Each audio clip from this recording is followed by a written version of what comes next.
होश में रहो, समय आने दो। कर्म अवश्य में भोक्तव्यम, तुम्हें भुगाएगा, रो नहीं पाओगे, रो नहीं पाओगे।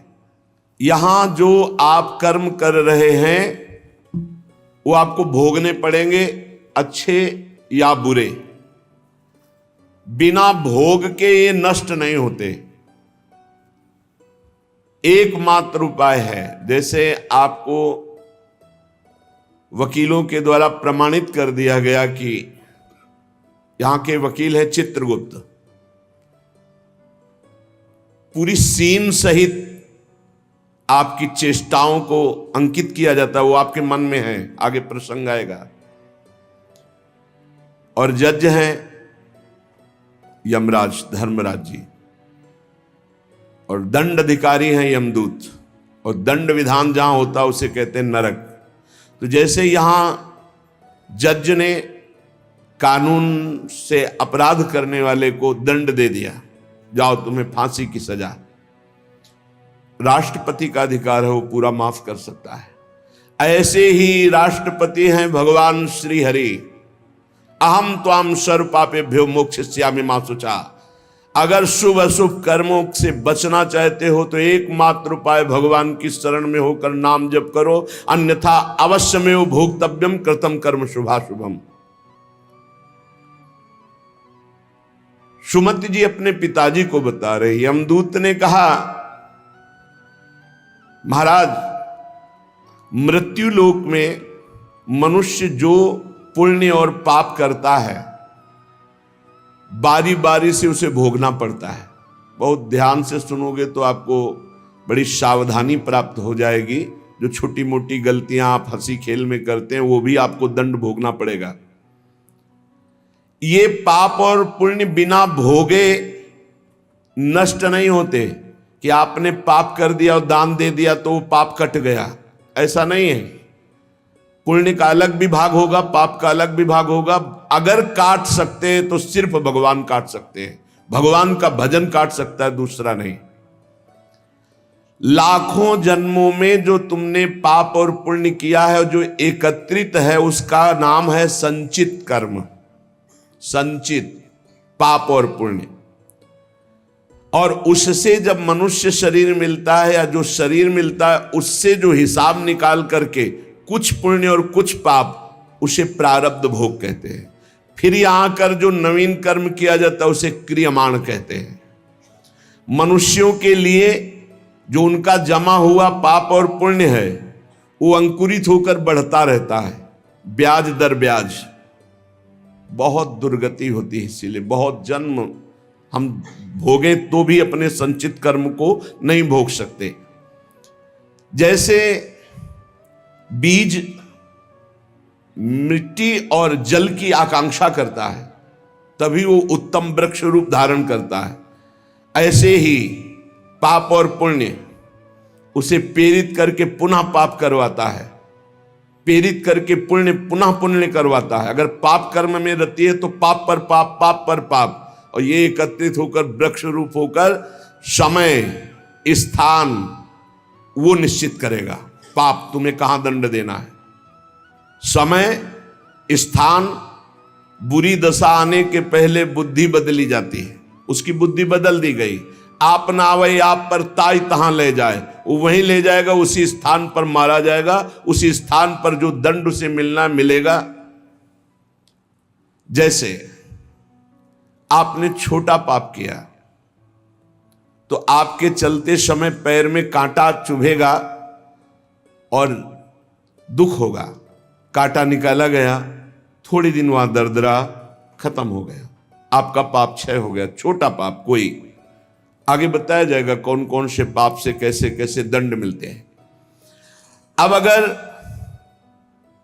आपसे थोड़ा बड़ा पाप बना है तो वही पैर में लोहे की कील बनकर चुभेगा, कांटे की जगह लोहे की कील, अधिक दुख होगा।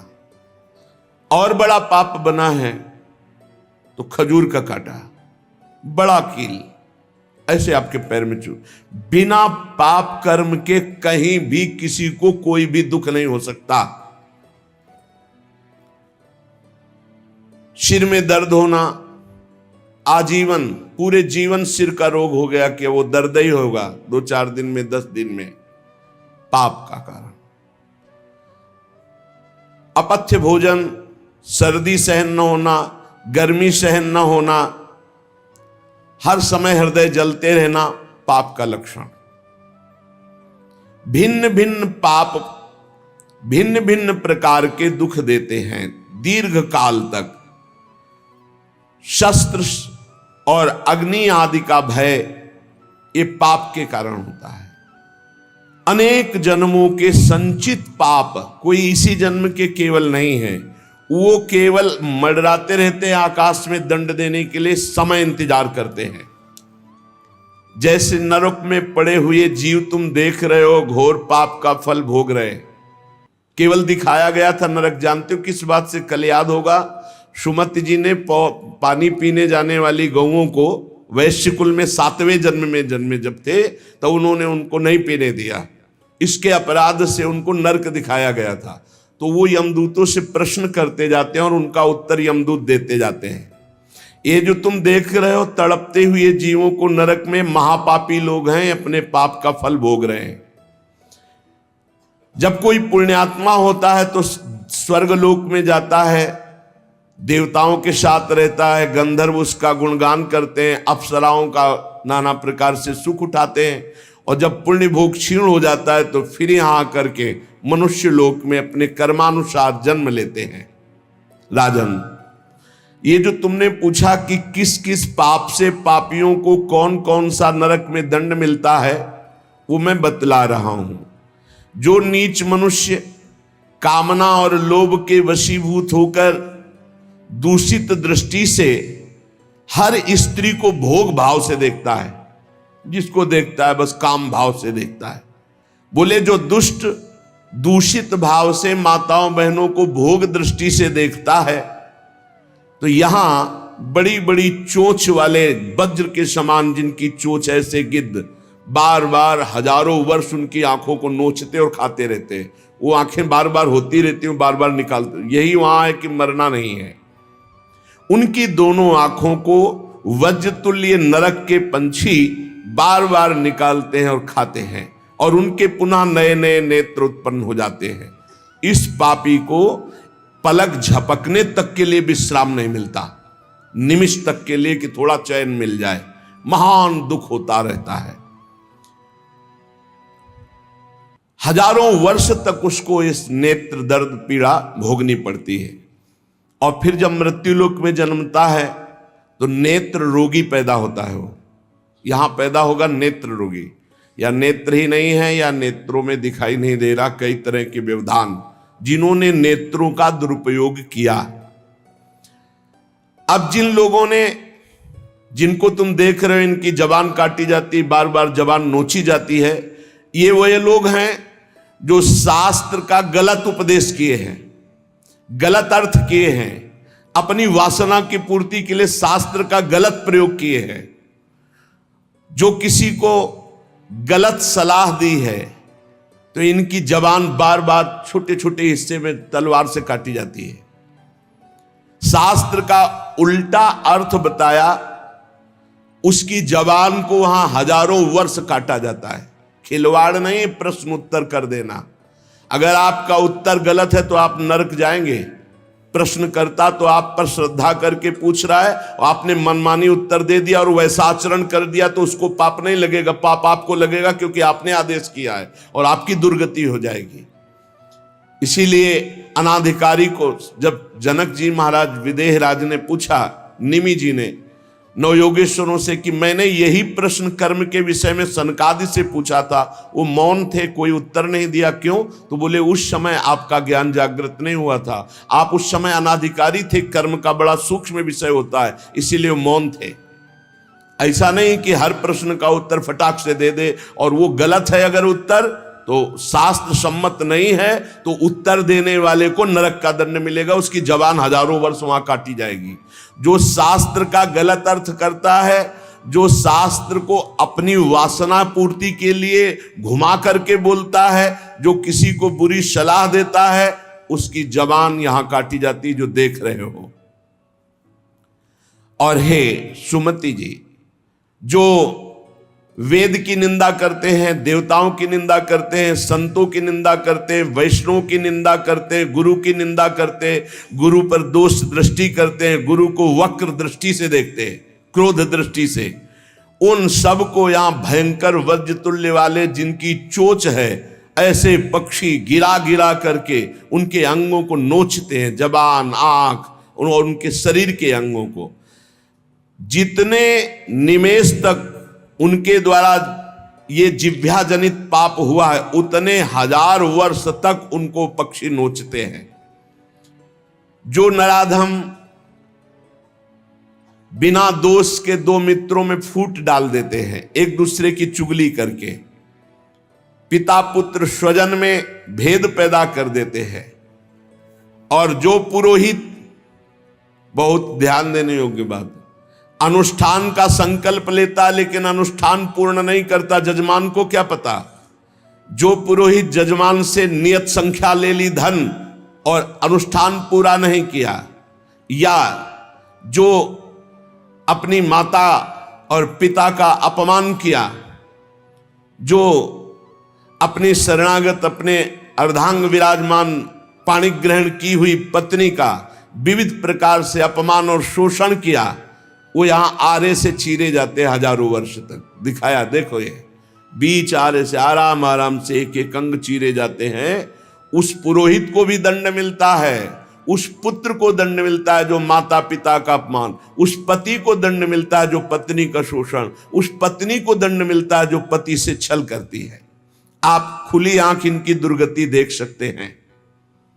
जो दूसरों को कष्ट देने का स्वभाव बना लिया है, बातचीत चेष्टा से कष्ट ही देना है, जो दूसरों की प्रसन्नता में जलते हैं, जो दूसरों की घरों में, सोए हुए घरों में आग लगा देते हैं या फसलों में आग लगा देते हैं और उनको प्राणांतक कष्ट देते हैं, उन अधम पापियों को यहां जलती हुई आग में जलाया जाता है। तुम देख लो, तपती हुई बालू डालकर उनको भूना जाता है और यहां आग में उन्हें जलाया जाता है। जो एक जगह निमंत्रण मिला, फिर दूसरी जगह निमंत्रण मिला, तो पहले निमंत्रण वाले को छोड़ करके दूसरे के यहां निमंत्रण पाकर फिर पहले वाले के यहां निमंत्रण पाने गया, ऐसा नहीं है। ये नरक का कारण बन जाएगा। एक जगह निमंत्रण है, वहां गए, अगर हम भूखे हैं तो भूखे, नहीं मिला तो नहीं मिला, अब दूसरे दिन देखा जाएगा। 2, 3, 4 निमंत्रण, ऐसा नहीं। जो ब्रह्मर्षि किसी देव कार्य के लिए, पितृ कार्य के लिए यजमान के द्वारा निमंत्रित किया गया और वो दूसरी जगह भोजन कर लिया, दूसरे निमंत्रण को स्वीकार करके फिर उसके यहां भोजन करने गया, तो उसको यहां नरक में 2 टुकड़े करने वाला दंड मिलता, बार बार उसके 2 टुकड़े। ये बार बार बहुत जगह भंडारा, बहुत जगह निमंत्रण, ये ऐसा नहीं है। सिद्धांत है, तुम भूखे हो तो एक जगह चले जाओ और अपना पेट भरो, भजन करो। ये नहीं कि 5 जगह चले गए तो खूब दक्षिणा 5 जगह की मिली तो सुन लो। ये तस्मा शास्त्रम प्रमाणम, ये शास्त्र है, मनमानी नहीं। पहले ऐसा कभी ब्रह्म ऋषि जन नहीं करते थे। 5 घरों में भिक्षा मांग लो, या निमंत्रण है तो एक जगह जाके पेट भर लो जो रूखा सूखा मिले। ये 14 जगह भंडारा, 14 जगह निमंत्रण, तो उसकी व्यवस्था है। ये नरकगामी बना देगा, बुद्धि भ्रष्ट हो जाएगी। जो सदैव कड़वी बातें बोलकर लोगों के दिल पर चोट पहुंचाते रहते हैं, कुछ लोगों का ऐसा स्वभाव होता है, जब बोलेंगे तो हृदय की पीड़ा प्रकट हो ही जाए, ऐसा उनका है। ऐसे हैं वो, ऐसे बोलते हैं कि अत्यंत पीड़ा दे। ऐसा करने वालों को यहां के पक्षी टूट पड़ते नरक में लाते हैं, नोच नोच करके उनको खाते हैं। जो यहां किसी की चुगली करता है, उसकी जिह्वा तेज छुरे से बार बार ऐसे चीरी जाती है, फिर पूरी हो जाती है, फिर चीरी जाती है।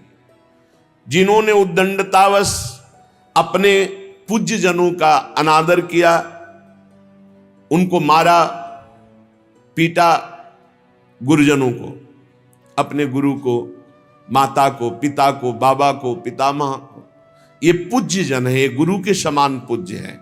जो अपने गुरुजनों को, पूज्य जनों को अनादर करता है, दंड देता है, मारता है, पीटता है, वो देखो ये कुंड बने हैं विष्ठा के, पीब के और मूत्र के। मूत्र का कुंड, विष्ठा का और पीब का। नीचे करके मुख उन्हीं कुंडों में डाल दिया जाता है, ऊपर से पैक कर दिया जाता है। हजारों वर्ष वही खाओ वही सड़ो, कितना भयानक कष्ट है। नीचे के मुख करके उसमें डाल दिया जाता है। जो लोग भोजन बनाने, बहुत ध्यान से सुनो, भोजन बनाना उद्देश्य रखो, यज्ञ है, यज्ञ के लिए भोजन बना रहे हैं। सबके हृदयों में भगवान है। पहले भोग लगाओ श्री भगवान का, फिर दरवाजे पर निकलो और आसपास झांक के देखो, कोई पशु पक्षी, कोई मनुष्य, कोई संत महात्मा, कोई भूखा तो नहीं दिखाई दे रहा। अगर एक गाय है, कुत्ता भी है, तो घर से जाओ, रोटी लाओ, पहले उसे डालो, भगवत स्वरूप मान करके पहले। फिर अपने घर में जो बड़े बूढ़े हैं सबसे पहले उनको पवाओ, बच्चे जो हैं उनको पवाओ। अच्छी अच्छी चीज तुम पालो, बड़े बूढ़े नहीं, अभी आगे आएगा, उनको भी दंड मिलता है। तो जो रसोई बनाए तो उसे भाग लगाना चाहिए, देवता का भाग, अतिथि का भाग, कौवे का भाग, गाय का भाग, और अपने जो पूर्व के बुजुर्ग जन हैं पहले उनकी सेवा। अच्छा, जो भी रसोई बने, भगवान का भोग लगाया, दरवाजे तक गए, अतिथि को देखा, एक गौ के लिए ग्रास निकाला, एक कौवा पक्षी आदि के, जरूर जरूर ये नहीं निकालोगे तो पाप है। गीता जी में कहा, जो अपने लिए पका के पाता है वो पाप पाता है। तो जो अभ्यागत, अपने बुजुर्ग और अतिथि, अब कोई साधु महात्मा आया, माना कोई भी हो, वो दरवाजे में पुकारा, राधे श्याम, आप छुप नहीं सकते, आपको निकलना पड़ेगा। हाँ, राधे राधे, क्या चाहिए, क्या सेवा करूं आपकी? आप जल पिएंगे, आप भोजन पाएंगे? नहीं, मुझे पैसा चाहिए। वो नहीं दे सकता, खत्म खेल, आपका आदर हो गया। आप मृदु वचन में इतना तो बोल सकते हैं, राधे श्याम, आप इतना बोल सकते हैं, आप जल पिएंगे, आप रोटी पाएंगे, भोजन प्रसाद पाएंगे। नहीं, मुझे रुपया चाहिए। नहीं, मेरी श्रद्धा नहीं, मैं नहीं दे सकता, सामर्थ्य नहीं है, श्रद्धा नहीं है, कुछ भी आप कह दो उस पर चलेगा, पर आपको निकलना चाहिए। यदि आप छुपे रहे हो, आपके कान में आवाज आई, आपके दरवाजे से भिक्षुक वापस जा रहा, तो आपके सुकृत नष्ट हो जाएंगे और आपको पाप लगेगा। ये धर्म है, अतिथि देवो भव। देना ना देना वो आपके ऊपर की बात है, लेकिन मृदु वचन, जल और भोजन, ये तीन तो प्राय सब, नहीं कुछ है एक फल दे दे। अगर वो कहता मुझे भूख लगी है, तो आप वहीं गेट के बाहर बैठिए, परिचय नहीं है इसलिए, घर में जो सदस्य पुरुष वर्ग का, उससे 2 रोटी भेज दीजिए। जो दुष्ट आए हुए अतिथि का अपमान कर देता है, अतिथि देवो भव, बड़ी महिमा है गृहस्थ धर्म में अतिथि सेवा, साधु सेवा की, उसे यहां पीब चाट चाट के पवाई जाती है नरक में। उनका बुरा हाल होता है, बहुत सावधानी। इसीलिए धर्मात्मा पुरुष एक एक कार्य को बहुत धर्मपूर्वक, जो यहां दूसरे के भाग का अपहरण कर लेते हैं, अब अपने घर वालों के लिए अच्छे अच्छे लिए और संत महात्मा वैष्णव अतिथि के, तो बोले उसे दंड मिलता है, नरक में लाकर के उसे विविध प्रकार से सताया जाता है। जब कोई अर्थार्थी शरणागत तुम्हारी शरण में आ जाए और तुम उसके साथ धोखा करो, तो यहां भी दंड मिलेगा और वहां भी दंड मिलेगा। तो कह रहे हैं, जो आए हुए शरणागत के साथ छल करता है, तो यहां थूक, खखार, विष्ठा, इसके कुंड बने हैं, इनमें डाल दिया जाता है। आनंद लो, सोचो, थोड़ी देर भावना करो, गटर में पैक कर दिया जाए, आपको मरना है नहीं, थूक खखार लाल, उसमें ये नारकी गतियां हैं। हे सुमति, बहुत ध्यान दीजिए, जो लोग झूठे मुंह और झूठे हाथ देवता का स्पर्श, देवता को प्रणाम, गुरुजनों को प्रणाम।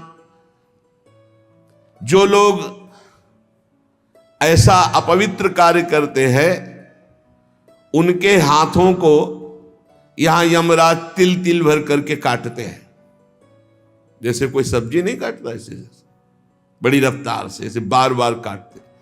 अरे ऐसे थोड़ी शास्त्र में हम यहाँ खाए डोल रहे हैं, ऐसे जूता पहने भोजन कर रहे हैं, न कुल्ला न आचमन, ये सब नारकी गति को प्राप्त होने वाले जीव, तभी बुद्धि भ्रष्ट मनमानी आचरण कर। पहले जानते हो गांव में कैसे पंगत पवाई जाती थी, सबके चरण धोए जाते थे। आप महाभारत में पढ़िए, राजसू यज्ञ में जितने राजा आए थे सबसे अग्र पूजा भगवान की हुई, लेकिन भगवान ने सेवा ली थी सबके चरण धोने की। कितना पवित्र व्यवहार था, शास्त्री। पट्टी बिछा दी, चरण धो दिए, हाथ धुलवाए, कुल्ला करवाए, सब बैठे, सबके तिलक पूजन, और सबका फिर वो पत्तल, दोना, सकोरा, ये पवित्र है। ये होटलों में जो खाते हैं ना, वहां रज लगा के थोड़ी धोते हैं, ऐसे मारा पानी पाइप से, वही रुमाल हजारों में फेर दी। अब मतलब किसको है, जब वो कौन सा भोजन कहते हैं जिसमें सब ऐसे ले लेकर पाते हैं। हाँ, अब हमें तो कहना भी नहीं आता। अब सोचो उसमें वही शराब पिए हुए व्यक्ति खा रहा है, उसी से आप ले रहे, उसी से जो जो मना। अब वो पाया फिर लेने का मन है, फिर कोई रोकने वाला है, वहां कोई खड़ा है नहीं, सब रखे हैं, बोले ये वीआईपी लोग हैं। वीआईपी लोगों की वीआईपी व्यवस्था है, समझ लीजिए। जो जूठे मुंह होकर के या भगवान सूर्य चंद्र की तरफ करके लघुशंका करते हैं, सूर्य उदय है, सूर्य भगवान की तरफ, चंद्र भगवान की तरफ, भगवत विग्रहों की तरफ लघुशंका करते हैं, तो उनके आंखों में आग का अंगार रखा जाता है, ऐसे बार बार चीखते जलते हैं।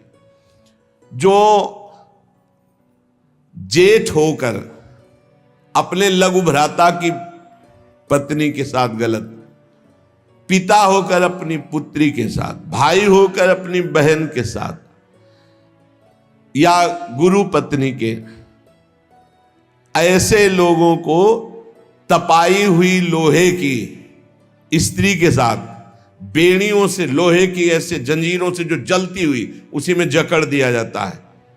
बहुत तुम्हारी बुद्धि भ्रष्ट हुई थी, जो बहन बेटी और पवित्र संबंध भी नहीं तुम्हें दिखाई दिए, तो उसमें लपेट दिया। लोहे की स्त्री, धधकती हुई आग, लोहे की जंजीरों से बांध दिया। त्राहिमाम पुकार रहा है, हजारों वर्ष बंधा रहे, मरना तो है नहीं, जकड़ दिया जाता। आग का अंगार आसो पास उसके रख दिया जाता है। उसके पूरे के पूरे शरीर में बार बार दाह आग होती है, चिल्लाता है। ऐसे नराधमों को यहां बहुत दंड दिया जाता है। यमदूत कहते हैं, जो अपने कानों से गुरु की निंदा सुनता है, जो अपने कानों से वैष्णव जनों की निंदा सुनता है, जो दूसरों की निंदा सुनकर के हर्षित होता है, ऐसे पापियों को यमदूत जो लाते हैं यमराज के, वो तपाया हुआ लोहा उनके कानों में डाला जाता है। बार बार तपाया हुआ लोहा, बार बार। गुरु निंदा सुनी, संत निंदा सुनी, वैष्णव निंदा सुनी, सुनने वालों को, और बड़े हर्षित होते। जब किसी की निंदा होती ना, तो कुछ लोग ऐसे हर्षित होते जैसे उनको सम्राट पद मिल रहा हो। अरे पर निंदा के किए ते आवत नहीं कछुआत, मूर्ख पर्वत पाप को ले चल अपने साथ। यहां विलाप करते हैं, पर यहां यमदूत स्वयं कह रहे हैं, हम लोगों के हृदय में दया तनिक भी नहीं, और क्रोधित होकर उनको और कष्ट देते हैं। जैसे वो विलाप करते हैं तो क्रोधित होकर और कष्ट देते हैं।